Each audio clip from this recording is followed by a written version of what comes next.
தம்பி என்ன நடந்து வர்ற? என்னையா புது பைக்கெல்லாம் எடுத்திருந்த? ஆமாண்ணே, எங்கள் அப்பங்கிட்ட பெட்ரோலுக்கு காசு கேட்டேன், விளக்கண்ணே இல்லைன்ட்டான். அதுதான் ஃப்ரெண்டு கூட போகலான்னு நடந்து போயிட்டுருக்கேன். ஏன் தம்பி, அந்த புது பைக் யார் எடுத்து கொடுத்தது? எங்கள் அப்பந்தேன்.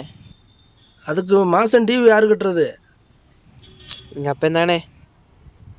காலேஜுக்கு ஃபீஸ் யார் கட்டுறது? அடா நீ என்னானே, எல்லாமே எங்கள் அப்பந்தானே. எல்லாமே உங்கள் அப்பா தான். ஆனால் நீ அவர் கொடுக்குற மரியாதை, அவன் இவன் உனக்காக இவ்வளோ செய்கிறாரு எங்கள் அப்பா, அந்த 50 ரூபா பெட்ரோலுமா உனக்கு இல்லைன்றுவார். உண்மையிலே அவர்கிட்ட காசு இருந்திருக்காதுப்பா.